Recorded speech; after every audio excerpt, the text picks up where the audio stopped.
Hello, Love and Brief listeners. This is Resident Yes. We're about to get into our winter question roundup episode with some awesome listener questions and some thoughts from Lola and I. Before we do that, I wanted to note something about this week, that we actually recorded this on 2 different days. We had little windows of time this holiday season on 2 different days, including today, which is Christmas Eve. And in the middle, Lola got a cold. So this is my challenge to you. Can you spot the exact moment where Lola gets a cold? You'll hear she has the sniffles starting about halfway in. Can you pinpoint the exact moment Lola got a cold? But in case you're wondering, no, it's not contagious and you're not going to get it by listening to the podcast. It doesn't come on instantly. It just sounds like it because we recorded it over 2 days and edited it together. So enjoy the episode and let me know in the comments if you can tell where the edit was. Ho, ho, ho. Welcome to another episode of Love and Brief, a brief and sometimes not so brief ABDL podcast focused on issues of love. And sometimes it's Christmas time love. Yay! This time of year, love is all around. Love actually is all around. Love actually is all around us. I saw a movie that suggested that. I cannot remember the name of it, but love actually is all around. I think it's Scrooged. Yes, Scrooged. Yes, that was the one that reminded me for sure. Well, my name is Lola, and I'm joined by my partner and extraordinary daddy and voice of this podcast. Indeed. I'm Resident Yes. And this is, it's been more than a month because life, gets in the way. And we've been looking forward to, okay, how do we jump back into the podcast? What episodes we want to do? We've got a couple lined up for January that sound pretty cool. In fact, there's one that I have in mind that I'm particularly excited about. But we wanted to do a roundup because we never did an autumn roundup. We never did a fall roundup. I know, that's wild. And we are officially now in winter. So right? Sorry, fall. Yeah, sorry, fall. I think we've done a roundup every season and then just forgot to do one in fall. Well, it's been very, very busy. You are not kidding. We hit some work stuff that got us very busy, family stuff that got us very busy. So that being what it is, we thought it was time to do a question roundup and an important plea that is unique to this time of year. What is that all about? Well, I'm going to ask now, and then at the end, I'm going to ask again. This is the time of year, every year, on New Year's Eve, New Year's Day, we like to do an episode that really celebrates all the amazing things that come out of an ABDL kink, and in some cases, engaging in ABDL or finding new things out about yourself through ABDL. Every year, we like to find a way to celebrate that. Because sometimes, we look at this kink and we think, oh gosh, it can be a burden or it can feel like a stressor. Or you might feel all alone and it can make you feel lonely and isolated. Yeah. And some of those things are true. Sure. Right? And also, it can be awesome. It can be pretty freaking fantastic. It can be pretty rad. So once a year on New Year's Eve, we like to just hear from you. And we like to put the voices and the letters of our listeners celebrating their ABDL kink on our show. So here is our plea. And again, we'll repeat it at the end, but we are putting this out right before Christmas. And about a week from now is going to be New Year's Day. And on New Year's Day, we're going to put out this episode. So you have a week to respond. Don't wait a week. Because if you wait a week, then I have to wait a week. We are going to ask you to please tell us through an audio recording or through a note, if you prefer that, how have you taken a step forward in accepting or loving or embracing yourself and your ABDL kink this year? Yeah. That is the question on the table. How have you taken some step forward in falling in love with your ABDL kink, or taking the sort of self-care or self-insight steps forward that lead to falling in love with your ABDL kink? Yeah, and it might be a big step, like maybe you went to your first event or made your first friend. Or it could be a smaller step, like, you know what? I finally bought that ABDL diaper I always wanted. I've only ever done medical, and I wanted to try that new one. Yeah, and it could be that for the first time that you decided even to acknowledge this ABDL side of you as a good thing for one day. There was one day that you said, today I'm just going to think about this. Maybe you're not ready to go to an event. Maybe you're not ready to get online. All you do is listen to this podcast. And you thought, today I'm going to say, I'm proud of this part of me. Yeah. Could be anything. Or maybe you found community for the first time, Ooh, even I like through that this one. podcast. That's right. Right? That's right. Yeah. So that is the question on the table. In a minute or less, if you could tell us, how have you taken some step forward in loving yourself, taking care of yourself, and loving your ABDL kinky in 2025? Here's how you do it.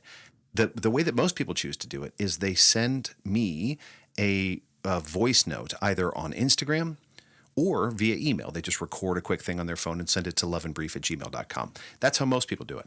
You also can send text. Mm-hmm. If you want us to read it, if you don't feel comfortable sharing your voice or you're not sure how to do that, you can send us either an email to loveandbrief@gmail.com, a DM at our Resonant Yes at tumblr.com, Resonant Yes on Instagram, or Resonant Yes on FetLife. Or to Lola. Sure.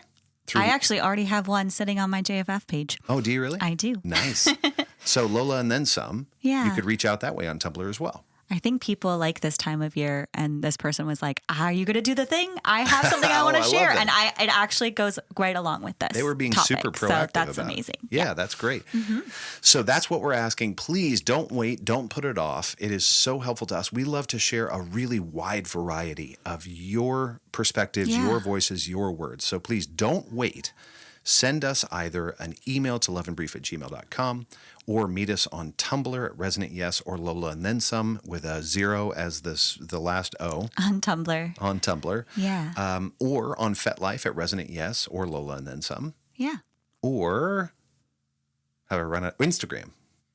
Resonant There is Yes. Love and Brief Instagram too. So and the Love and Brief Instagram. We will look at all of the things, and this is always one of my most very, very favorite times of year. I cannot wait to hear your voices and read your messages. I love this episode so much. And I will say, if you're concerned about emailing, maybe you have a personal email address, you're worried about it, I totally get that. Just know that what we do is we download that audio file and then we delete the email. So we won't be sending you any advertisements. We won't keep you on a list. Like, we literally download it and delete it. And you can talk to anybody who's ever submitted one of the many hundreds of voice submissions we've got in the past. It is a secure way in that all we do is download and then delete your email. So don't worry too much about that. Yeah. And if you want to be cited, cite yourself. Sure. Say your name. Or whatever name you want us to use. That's right. That's right. Okay. Well, that was my plea. Yeah. Lola, are you ready to answer a handful of questions for our question? I think I am. I've been a very busy elf today trying to wrap a bajillion presents and get all of the things ready because we actually are traveling tomorrow. That's right. So I think my brain is ready. Hold on. Let me go switch off the elf, turn on the diapery side. Wait, what am I kidding? It's always diapery in there. It's always diapery. Well, why don't you go first and I'll see if I can field whatever you got for me. Great. Do you want me to ask a question first? Yes, please. Correct. Awesome. Okay. So this comes from a Love and Brief listener via our email address. And they say, I am a factory installed diaper lover. I have been going through the binge purge cycle for about 15 years now, just because I thought this is just wrong. And why should an adult be wearing diapers without having an actual medical reason for it? Recently, I had a purge urge due to religious convictions. I thought that getting rid of diapers would help with that. Well, that lasted a week before I missed wearing a diaper. But looking at inappropriate stuff has dropped. Oh, okay. I still continue to wear diapers when I want to, and I hope you talking about this will help someone like me who have struggles that I have gone through. Oh, okay. So we're talking about a couple of things here that I'm hearing. One is a binge and purge cycle, and the other is this this desire to not look at some material online. I assume ABDL related material online. Yes. Ah, okay. And they're hoping that this can help somebody else. Well, I hope so too. Yeah. I think sometimes when the binge purge cycle is, people talk about that, it's not always just diapers. It is like literally all of the things that go around it, right? Like looking at porn and engaging in any way within the community in diapers. Yeah, for sure. And that can be really hard. And you've experienced binge and purge. I certainly have as well. where you get really involved in the community and or you just do a lot of diapery things and then you feel really weird or you feel bad, or in this person's case, it may be, as they said, religious convictions, and then you get rid of all of it. Yeah. And I think that they're speaking to something that happens a lot, which is then a week later, it comes on really, really strong, right? Yeah, and you miss it. And you miss it. So I think let's talk about the binge and purge first. I think this is a common experience. And I think one of the reasons that binge and purge happens is because it's really hard to have something that is sort of, as they said, factory installed, a term we've used quite a lot on this podcast, something you just sort of come built in with, to have this sort of innate feeling drive. And then to say, I can't have that, or I shouldn't have that, and to lock it out. Inevitably, what seems to happen, at least to nearly everybody that I've talked to about this and in my own experience, is that it does come back. And it comes back really hard because you've made a decision that it can't be anywhere in my life, versus asking the question, where does it go in my life? Right? And I'll say that my own experience maybe mirrors theirs in that telling myself it can't be a part of my life when it has never been otherwise doesn't work. What does tend to work is to say, in what way would I like this to be a part of my life? Because it's not going away. I don't think I know anybody for whom it just disappeared overnight because they didn't want it to be there. And the answer might be, I just want it to be a very small part of my life that, maybe becomes a once a month experience that I have on my own. Yeah. Or I want it to be a part of my life that I engage under these very specific contexts. Only when I'm alone and there's nobody else in the house and I'm on vacation, for instance. Yeah. But saying it can't be a part of my life is a very hard line. I don't know folks who have had success with that approach. And that purge inevitably just leads to the next binge, which it can lead to a lot of shame and guilt. Yeah, of course. Yeah. I think that's really good advice of how or what do I want this to look like with, in regards to my life and my everyday life, and where can I fit that in? I think that's really good practical advice and a good question to ask. And I wonder, what if that's not the biggest issue here? What if the bigger hurdle or struggle is that acceptance? Because even if you decide, okay, you know what? I'm going to do it once a month and that's going to help fill this desire, I don't think that shame is going to go away. So how might we talk to ourselves when that happens? Yeah. When that shame comes up? Interesting. I think shame, as you've pointed out, shame is even a driver of desire. Right? It has a weird relationship with desire, where when you shame a part of yourself, you tend to want that thing more.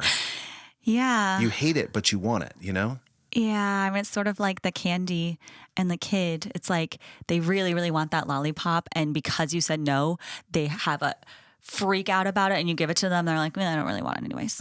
And you're like, okay, you took one bite. No. Okay. It was more about that having their, desire or their want, like seen and then given into. Yeah. Right. Yeah. Yeah. That shame driver. It's really wild, that relationship. Like every time that I have tried to drive something out of myself out of shame, I have ended up having this deep love-hate relationship where I hate it so much and I want it more than ever. Yeah. And your advice to start looking at how do I talk about it in terms of acceptance opens a door to what part of my life do I want it to be? Because when the answer is shame, then that question becomes irrelevant.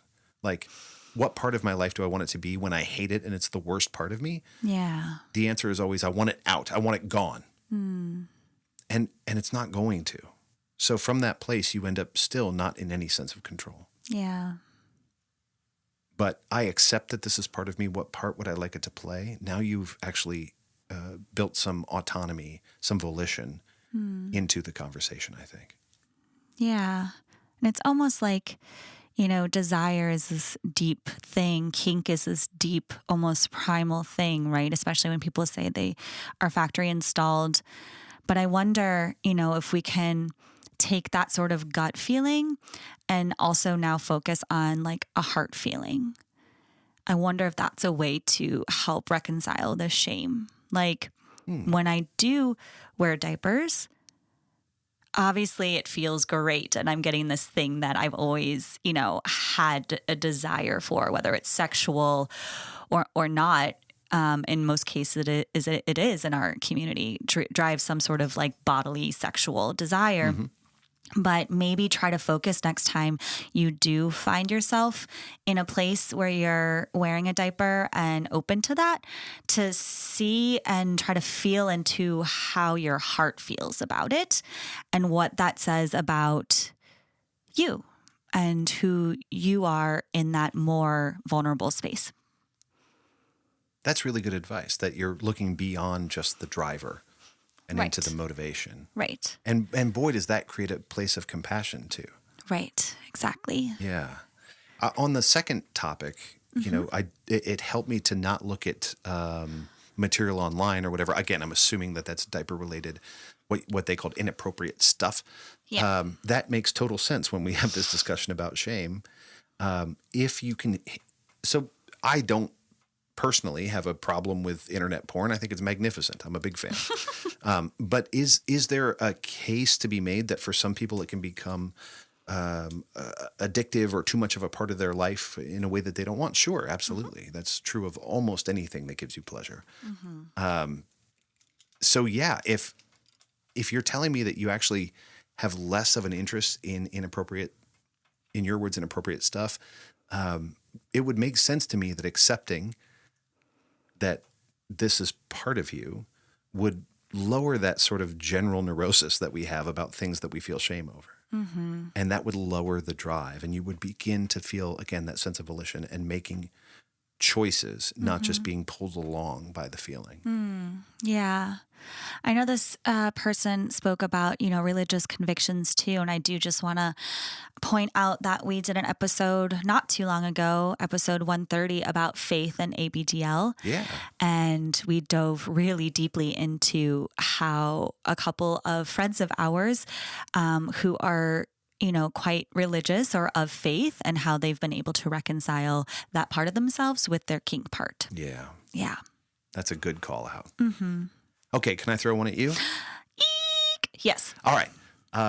This was one that came to us quite a while ago from Aerobrine on Instagram. I hope I'm saying that correctly.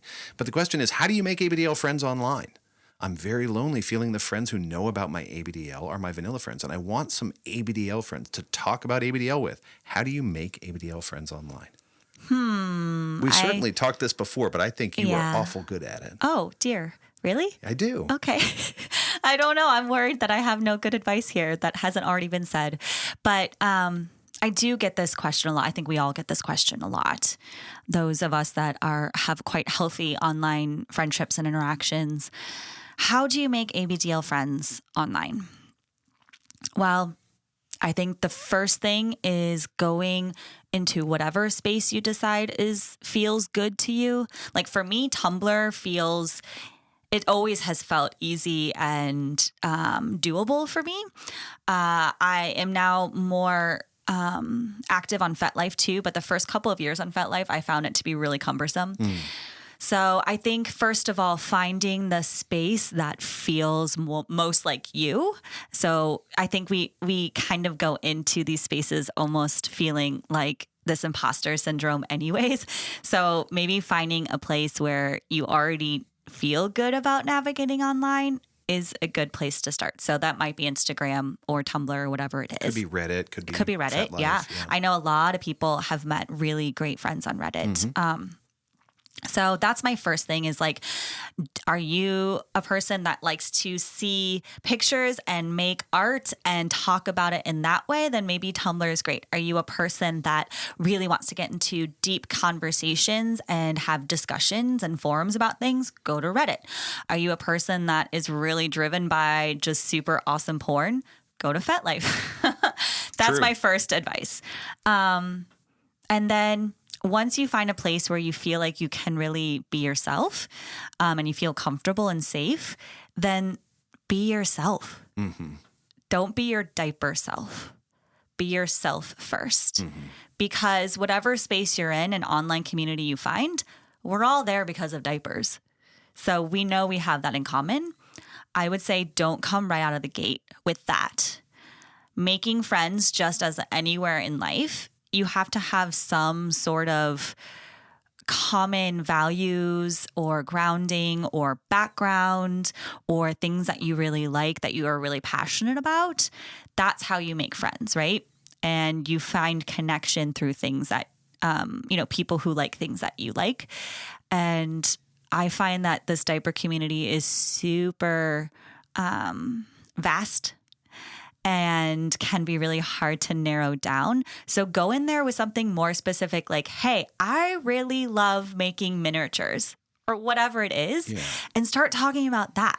And I promise the people that are going to be, people you have things in common with, they're going to be drawn to that. Yeah. Don't just go in and say diapers. Right. Well, yeah, I mean, it makes total sense, right? If you were going to a convention for Magic the Gathering and you walked in and said, hey, I like Magic the Gathering, everybody else would go, yeah, me too. Yeah, me too. And certainly you could talk about things in Magic the Gathering, and that would probably be the lead topic. Yeah. But at some point, what's going to help you find your people is understanding a little bit more than beyond, yes, we both like Magic the Gathering. Yeah. Right? Mm-hmm. So in this space, being yourself, assuming yourself has more to talk about than just diapers, and I think that's a safe assumption, right? Is a great way to attract people that you actually want to have more long-term connection with.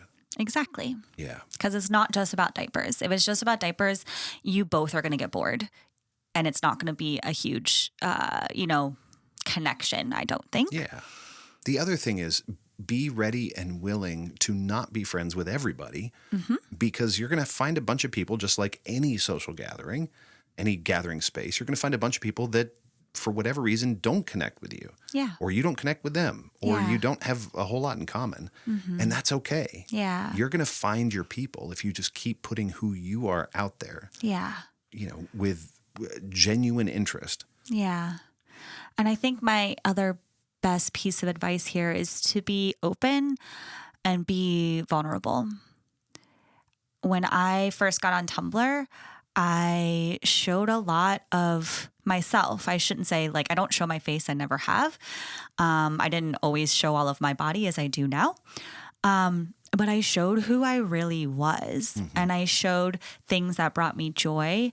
And I talked about my concern of entering the community as someone who was not factory installed. I shared all of this in the posts that I was writing, and people took notice, and they started sending asks, and they started commenting more. And that's where conversation was driven, because I was really open and vulnerable. That tends to bring people who really want to connect to that space. Yeah. That's really good advice too. And of course, with boundaries, right? There's certain vulnerability online. Of course. We all have good practices. Yes. But yeah, sharing who you really are, even in that vulnerable space, can really help other people find you. Yeah. Who can share something that means something to them. Yeah. And don't be afraid if you don't look or have the same desires or AB-ness or whatever as everyone else that tends to be out there. I found that I didn't interact and have the same relationship with diapers as most people in the community when I started. And that was really scary. And I was afraid no one was going to accept me. But then I was like, you know what? If I'm not my real self, first of all, I don't know that I want to make these connections being a fake person. Right. And secondly, I saw a void there, and I wanted to open that up to create a safe space for others who maybe didn't look like every other baby girl or whatever, to come and build community in that. That's really good. And you will attract the kind of people that you want if you are being you. And if you are faking it, you're going to attract people that in the end you don't really want around, right? They're not going to be people that you have much to talk about with. Yeah. All right. Yeah. I love it. And be kind, my friends. Just Yes. always be kind. Yes. You can ignore most of the drama. If there is drama, just ignore it. Just you don't even ignore have to it. address it. No. You can just move on. Yeah. That you don't have to play No. in that space. That's really good. All right. I think we are ready for our next question. Okay, let's do it. This next question comes from our friend Ash on Tumblr. My question is about balancing my little and big sides, especially after a stressful day at work. I work a high-pressure corporate job, and during the week, I feel like I have to shut my little side off completely just to function. I'm so drained after work that even though I want to regress and let go, I can't get there. It's like I'm stuck in big mode and I can't make the transition. On the weekends, I finally decompress and fully regress. It's blissful. And then Monday hits and I go right back into survival mode. It feels like I'm living two separate lives and the contrast makes it even harder. So my question is, do you have any tips for reconnecting with your little side after a stressful day or integrating it more gently into everyday life? Thanks again for everything you do. Oh, Ash, I can completely identify with this question. Can you? Yeah, for sure. And balancing little and big, I think is something that probably a lot of people struggle with, right? Because little can be so wonderful, but sometimes really hard to get into. Yeah. And then really hard to get out of because you have to go back into the big world. And at the same time, if you only do big, you deeply miss it. And you might miss out on all that great relaxation and fun and vibe. So yeah, my guess is Ash is not the only one wondering about this. Yeah, I think a lot of adults just in general, even if you're not a super cool ABDL adult, that people have a struggle just like coming down from having a stressful day at work, right? Yeah. I think it's actually pretty cool that we have this little tool which can help us get there. For sure. For sure. And I know that you don't really do little yourself, but you have your own ways of coming down. So I'd be really interested to hear that. I will say that, Ash, your question is a really interesting one when you talk about balance. And I would introduce a different word maybe that might help address it. So I would introduce the word rhythm versus balance. I think sometimes when we talk about balance, we are looking for kind of a 50-50 thing. If I do half of this, then I do half the other, right? I mean, that's how a seesaw works when you're going to balance it. Ooh, seesaw. Equal, yeah, that sounds fun. Yeah. Equal weight on each side. And I think sometimes the mentality that we ought to have things sort of balanced 50-50 or so can stress us out a bit. So let me introduce the word rhythm and see if this helps. The question, if we ask, how do I build a rhythm for my little and big sides that suits me, might help answer it. So what you might find is that you really don't want to do it after work, maybe. Because when you're in work mode and you get out of work mode at the end of the day and you know you have to get up for work mode again the next day at the big corporate job, that trying to push yourself into little space just makes it more stressful. And there's nothing de-stressing about being stressed out about being little, right? It doesn't work. Yeah. You might find that allowing that to be true and not fighting that is really helpful if you then build in the time for, let's say, the weekend. And you actually say to yourself, and I suppose some version of this to others who might ask you to make plans, but you know what? My Sunday needs to belong to me. So you mentioned like I finally decompress and fully regress and it's blissful. That's wonderful. I wonder if you knew that you had specific time where it was just untouchable, whether that's Friday night through Sunday or just Sunday morning or whatever, and you took the pressure off of yourself to try and do that during the week, would that sort of by weird consequence allow you to have the stress relief of thinking about it at the end of the day, of envisioning it at the end of the workday, of imagining the next weekend or remembering the previous one at the end of the workday, and actually spend the time more in that space. So not trying to be little. I'm putting trying in quotations here because that is in and of itself stressful. Yeah. But just sort of meditating on the bliss that is the time you will have and have had, because it is protected and guaranteed and you know what's going to happen. And you might find that you actually get some of that joy and some of that relaxation without having to push yourself into little space when it doesn't feel like there's time or focus. Yeah. I think that's really a helpful piece of advice. And I was really hoping you were going to explain the rhythm method to our listeners, but I think that's a really great piece of advice. I also wonder, though, kind of going the other direction, if, say, you actually do have a plan to go home and be little, if that would be helpful. Like, you get up in the morning and you just have that little bit of an itch. And so before you leave for the day, you lay out a diaper and you lay out your favorite scented powder and maybe your stuffy or your blankie or whatever it is. It doesn't have to be something that that quote unquote regresses you, but just something that you know is going to make you feel calm and relaxed when you get home. I wonder if you set that out before you even leave for work, then you can think about it kind of all day. I wonder if that would be even helpful in the stressful situation that you come about, in your day-to-day work life. And then when you get home, you don't even have to think about it, right? You don't have to make a decision. It's already sort of laid out there for you. Oh. And if you choose, like, you know what, I really don't feel like it, great. But you don't have to get over the hurdle of like, all right, got to get out the thing, got to do this stuff. And it almost feels like you're pushing yourself that way. If it was already laid out and you knew that was going to happen, I wonder if that would be helpful. Oh, that's so good. So 2 things I'm hearing. One is start in the morning. Even if you're not regressing, you're doing something to engage that space by laying things out. And you're already like setting yourself up for success later, where you're stressed when you get home, and that's like one more thing you have to think and worry about, right? But it's so cool to think about that this little experience actually starts first thing in the morning. Yeah. And you don't have to do much. Just take out the things you love. Mm-hmm. And then if you choose not to in the afternoon, that's the second thing I'm hearing is you don't have to do it. Yeah. But you will have at least made some effort to do that kind of self-care. Yeah. That's really cool. It reminds me of the advice I got from a friend to make your bed every morning, because it makes you feel like you've already done something for yourself. Mm-hmm. Before the day's even really gotten started. And doesn't that feel so good to climb into a freshly made bed every night? I mean, yeah, for sure. Yeah. For sure. Yeah, two very different pieces of advice. I love this. This is good. I was just thinking, like, this rhythm concept.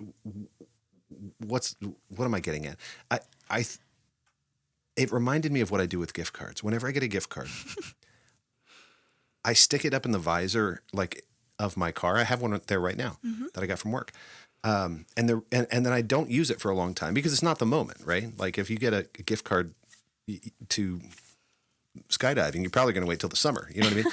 But I'll take it and put it up there, because every time I get in the car, I look at it and I get a small bit of joy just by looking at it. I'm not going and driving up to the skydiving place and asking if I can go in the middle of the winter. I'm just I'm taking that little moment to go, this is going to be great. So what I'm hearing is that next year for Christmas, I should just get you those like fake credit cards that come in like the little kid wallets. Oh, yeah. And give you that, because the gift itself is actually the card, not the thing that the comes gift is with the it. Card. That's exactly right.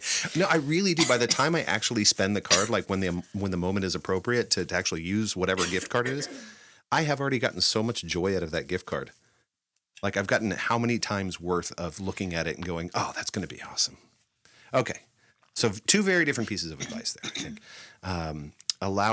But both could work together. Allow yourself to have that rhythm and look forward to it and look backward to it, even if you're not participating in it, and set yourself up for the day and return to it knowing you can choose yes or no when the moment comes. Yeah, sometimes it's nice that that choice is already made. That's the hurdle, right, is making that choice sometimes. Yeah.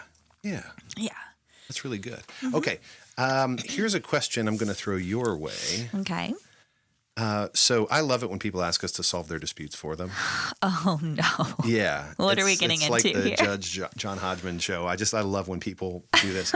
Okay. So it's a little bit of a longer question, but I think it's a fun one. An anonymous listener on Tumblr said, for people in a 24/7 dynamic that controls how they interact, let's say Dom Sub, for instance, one that we know well.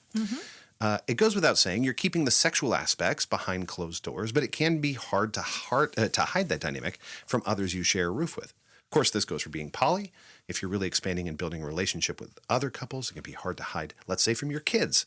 And then if you're a cuckold, that relationship intentionally manifests in a lopsided way. So now it becomes even riskier. So let's say the wife's friend that she's been getting closer to comes over for dinner, spends the night, hiding the difference in how she treats each of them, who slept in which room. This is all very tough. Yeah. Makes sense. So then this person is going to state their perspective. Personally, I want to draw a bright red line, since I think part of the responsibility you accept in having kids is that you will sacrifice some of your own desires to raise healthy and well-adjusted children.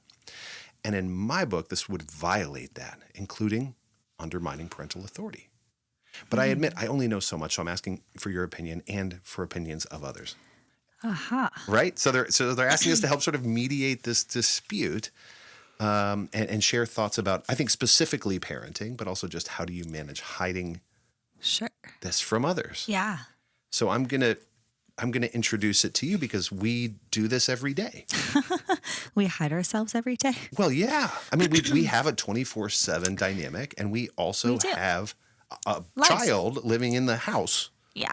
And we have lots of people that come over, and we have vanilla jobs and all kinds of things. Yeah. So what is your specific question? So I think the question is, what is your responsibility when you have others in your home? Oh, I see. Yeah. Whether living there full time or maybe just visiting. I think that this generally goes for the way that I live my life, like in and out of kink, is that I generally do what is safest for everyone in the environment. And then if that means that I cannot live like a full authentic life within that safe nested environment, that like maybe there needs to be a switch. So I think if you live with others, particularly a child like we do, and I'm going to let you speak more to the parenting part of this because I am not the parent. I just live here. But I think especially with a child or children in the house, I agree with you that your responsibility is to have a safe, healthy environment for that child to grow up in. But that being said, there are some ways that you can really talk about and enforce privacy and things like that, which is something that I think you do really well, RY. And when I came into this house, that was already a really well-established boundary. And it wasn't that you had shared with your kiddo what you were hiding or why we have a secret closet. Right. Right. But just the fact that it's an adult thing. And sometimes there are things that we don't share, right, with our children. So just like if, and a lot of things I think in relationships, you don't share that necessarily with your child. And kink is just one of those things. Yeah. Yeah. I am right there with you, as you might expect, considering we live in the same house. Yeah. But I know there are lots of disagreements on this. I think what you said was spot on. I think as a parent, you have a responsibility to teach age-appropriate lessons in age-appropriate ways. Mm-hmm. And your parents' kink, or the people who live in your house or whatever, their kink is probably not age-appropriate until a child is of an age where they really can understand and talk about kink and sex. And have consent right? to saying, I want to talk about this and understand how that works. Now, it doesn't mean you can't talk about any thing related to sex. Hopefully by the time they're 18, you've talked about Hopefully those you've talked about sexuality and relationships in general, right? Right. But your own parents' kink or your own guardian's kink that's pretty darn personal. So so the approach that I've taken is to try and talk sort of vaguely with my kid about, hey, it's, the broad spectrum of sexuality and gender and how gender and sexuality interact and how everybody might have different interests, and some people like everything and some people like specific things, but I don't show her my kink. No. And I'm not interested in showing her my kink, and I don't think she would benefit from knowing about my kink. Yeah. And in fact, as you said, we have the locking closet. Yeah. And but here's what I did say to her. That closet is private, and it has private things for adults. Mm-hmm. And therefore it is not for you. Yeah. And that was it. Yeah. And it's also a very clear boundary that your kiddo does not come into our bedroom without knocking, ever. That's true. That's true. Yeah. And it's not, we don't shame sexuality. We're a very sex positive household. But, yes. But my specific the application of my sexuality is none of her business, nor does she want it to be any of her business. Yeah. So I think, as you said, the responsible choice in 99% of cases is answer questions that they may have about their own sexuality, answer questions about how sexuality and consent and even kink work in the world. Mm. Your kink is not your kid's business. Yeah, I agree with that. And also, what kids want to hear about their parents' sex lives in general? They don't want to know about. They don't want to know about that, right? But they may have questions about sexuality. Sex. They may. Yeah, of course. Yes. And yes. those yes. are great. Mm-hmm. But one of the questions I won't answer probably is, Dad, tell me about your sexuality in detail. Well, no. I'm not going to do that. Yeah. That's private and that's for me. Yeah. I'm very proud of it, but it is for me. Yeah. Yeah. Now, with adults, it's a little different. Sure. Yeah. I mean, if you're living with, another housemate or friends or whatever, and they are adults, then I think that absolutely warrants a discussion with them. If you plan to have any sort of regular kink in your life, outside of like once or twice a year or whatever. If you really want that to be a part of your life, I think it warrants a discussion. And then you also can sit down as a household and make boundaries. Like, I'm only going to do this in my bedroom, but I just wanted you to know because you might see some giant boxes of diapers being delivered to our house or whatever, right? Yep. And also that gives them, and I think ultimately all of you, some peace of mind that you don't feel like you have to hide, and they also don't feel like you're hiding something from them.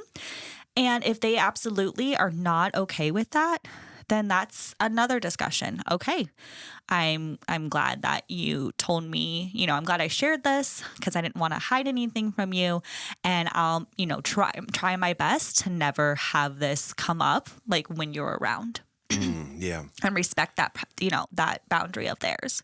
Yeah, I mean, in some ways, that's kind of the only responsible thing to do is to have that conversation, right? With another adult, because that's how you do consent, as you say.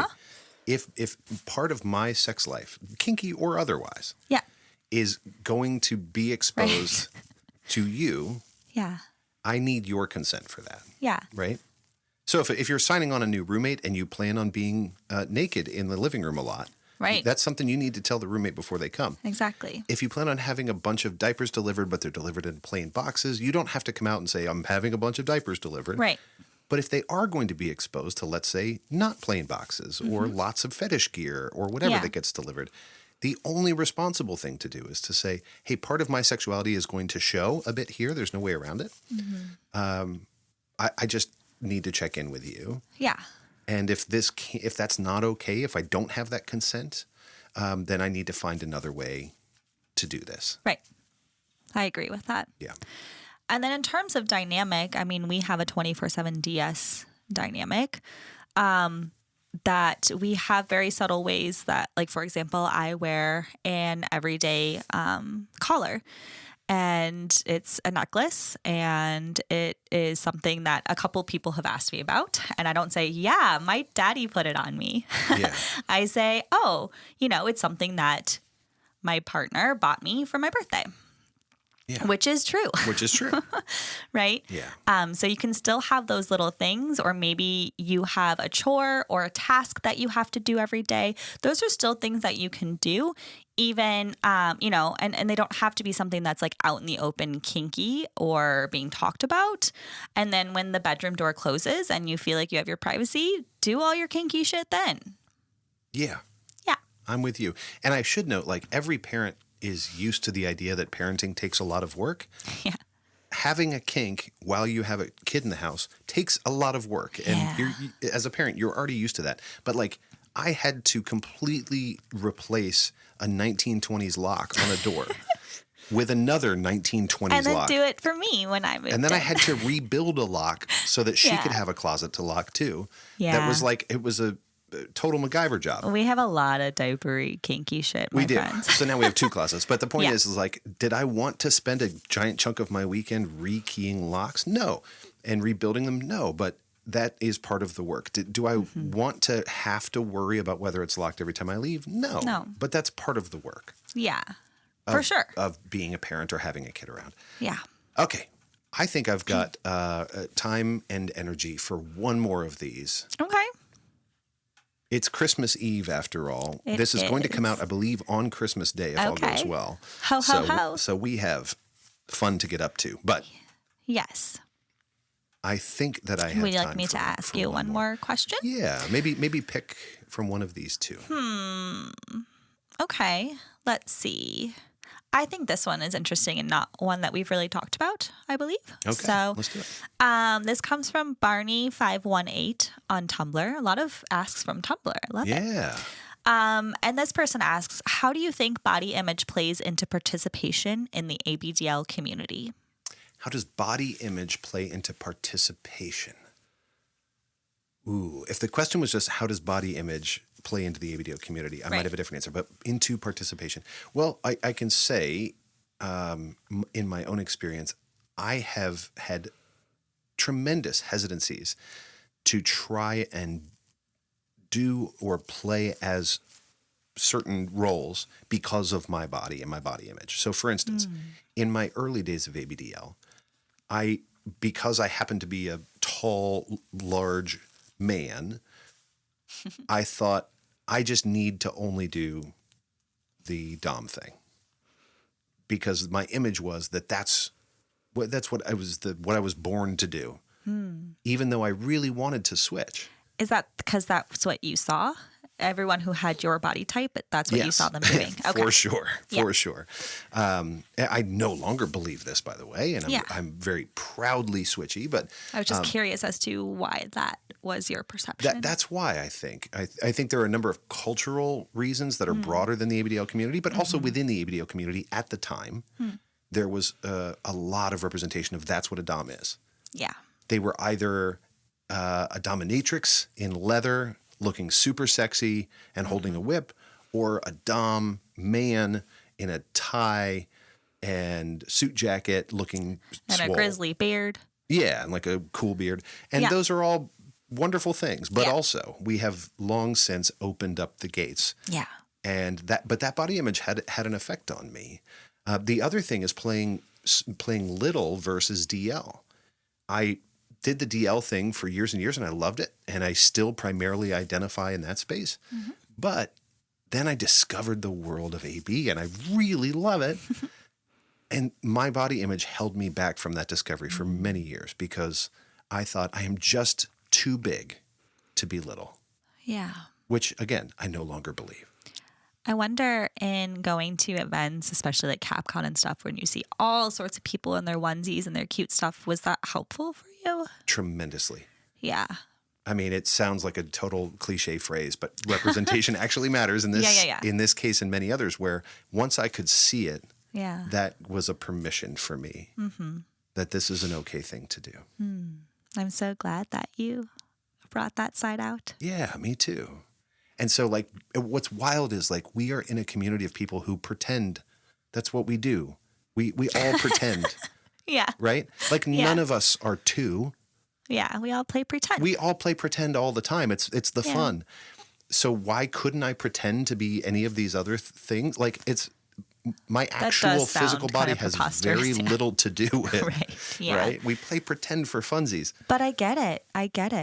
I mean, and I think especially as a man in our culture and society, like I totally can see why you were like, well, I must be daddy. I must be dom. I must be strong and take care.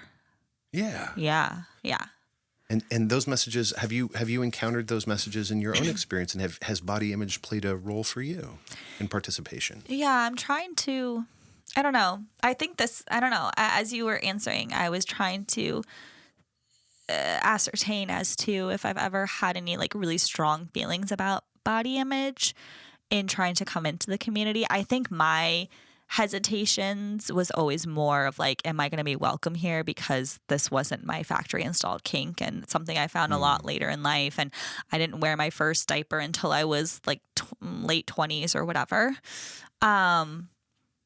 So that was more so. But then I have to say, I guess if I'm being completely honest, that body image and the way that I look, I was like, well, even if, even if that's a problem, they're still going to like looking at my pictures. Oh, okay. So you can get over this hurdle of not being factory installed because people will like to look at your pictures. Yeah. And it is funny. I guess as I'm thinking about it now that I've been in the community for more than a decade, how or if this plays out in my life now. Mm-hmm. And I do think I still, even though I've been pretty clear in a lot of different ways through my social medias, that like I'm not a baby, I'm not baby girl, I'm not your princess. I still get that in the majority of my messages, that people, because I am small and petite, that people, and I'm wearing a diaper, people want me to be baby, because that is the perception that they have of my body. Right. Yeah. Right. And they, once again, are connecting the size of your body, the shape of your body to your role. Yeah. In a way that is inaccurate to you. Right. Yeah. But I don't think that is like a really big hang up for me, because I've done a lot of work in my life on, well, just self-confidence. And part of that is, my self-image and being okay with my body. In fact, I really didn't like my teeny tiny petite frame for most of my life, because it made me feel like I wasn't ever going to be taken seriously or seen as a quote unquote woman. Mm-hmm. But now I know that's like total bullshit. And I feel like a woman. And I think that just that feeling like also is portrayed in how people view my body, because I like put that out there. I will say that's one of the other, thank you for sharing that. It's one of the things that may surprise people who are in some other position. Sort of like everybody who's blonde wants to be redhead. You always Everybody's want curly. redhead I wants want curly brunette. hair. Yeah, exactly. It's the same here. Where like, I don't know that I've met a human being who doesn't have body image issues, but people who are bigger like me might be surprised to hear that you would not like that that you were insecure about the size of your body, the shape of your body. Yeah. And people who are very skinny and small might be surprised to find that I am insecure about the size and shape of my body. You know what I mean? It's just how it works. Right. I remember, like, this is such a double-edged sword. I remember first getting involved in the community, and you would think that, like, coming in and going, look, I'm tall, I'm large, I have deep voice, whatever it happens to be, I would love this because I'm so set up to be a dom. Right? It does have that advantage and that massive disadvantage, because it also stopped me from exploring all that I could be, right? Yeah. And for you, it sounds like it even maybe halted, you had this insecurity about not being factory installed with an ABDL kink, and the fact that you could sort of bridge the gap by showing your body to people who would like it, may have halted that conversation in a way that didn't address your insecurity. Yeah. Nope, because you never got to talk about it. Right. You were just like, here's this other thing. That feels true. I think But that's how true. Toxicity works, right? Yeah. It poisons everyone. Yeah. even if it feels like somebody's getting this advantage or whatever, it does poison everyone. Mm-hmm. Yeah. So I love this question. I love this topic. We should do an entire show on just body image. I think it's I agree. really important. And my hope is that what you, the listener, what you're hearing is that we play pretend for funsies. That's what this is. We love, role play and that sort of thing. And your size and shape of your body does not determine the role that you play. No, I mean, your love, your imagination, your kink. Yeah. Let that determine what you want to be. Yeah. It's what's in your heart and what's in your mind. Yeah. For sure. Yeah. Yeah. And if you really, truly do that work and believe that, everyone will see that, quote unquote, see that. Mm-hmm. They will. They will. People who actually get to hang out with you, I think, have no question that you are a strong, powerful woman. And people who interact with me when I talk about baby space have no question that is real for me. Yeah. You know what I mean? Right. I don't think anybody's looking at going, oh, bullshit. Yeah. It's just, again, we talked about this earlier in the episode. It's getting comfortable with that vulnerability and then using that actually for good and for change and for self-acceptance. Yeah. Yeah. What a great question. Thank you. Thank you for submitting that question, Barney. I really like that one. Well, we have reached the end of our time. Again, shame on us for taking this long to do a roundup, but it needed to happen. And it's Christmas. It's almost Christmas. So for those who celebrate it, Merry Christmas. And for those who don't, Happy Festivus and all the things that you may be celebrating. I've been telling everyone for the last couple of weeks, Merry everything. Merry everything. Yeah. Absolutely. And this is, again, friendly reminder. We would love to hear from you. Normally, this is the part where I say, hey, if you have questions. Right. But I'm not going to. I'm saying I want your voice. I want your statement. I want to hear from you one thing this year that you moved forward with in any way with regard to your ABDL kink. One way that you stepped forward, made one positive change this year. Because I want to celebrate you. Yes. Like out loud on the podcast. Let's do it. Let's have a party. Here are some ways you can do it, just as a reminder. If you want to write, you can send me an email to loveandbrief@gmail.com. You can write to me on Tumblr. That's Resonant Yes. You can write to me on Instagram. That's also Resonant Yes. You can write to me on FetLife. Also Resonant Yes. And you can write to the Love and Brief Instagram. If you want to record your voice, which is by far my preference, although I will love your written entries, please record a minute or less, send it to either the Love and Brief Instagram, because you can record right there in the DMs. You can just record your voice. That's all you have to do. You don't have to pre-record anything. You just hit the record button in the DMs. Love and Brief or Resonant Yes on Instagram. That's the easiest way to do it. Second easiest way, record it on your phone and email it to me, loveandbrief@gmail.com. I will not keep your email address. I won't send you anything, I promise. It's just a way to get me that file, and I will be so grateful. So please don't delay.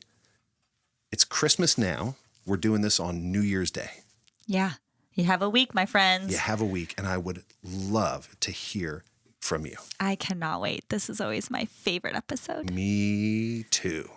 Bring your Kleenex. It's usually a bit of a tearjerker. It's usually a bit of a tearjerker. It has been an amazing year. I can't wait to celebrate with you in this way at the end of the year, and so looking forward to 2026 and all that's to come. Now let's go put out some milk and cookies. Ooh, and carrots. Let's do it. Merry Christmas to all who celebrate, and to all a good night.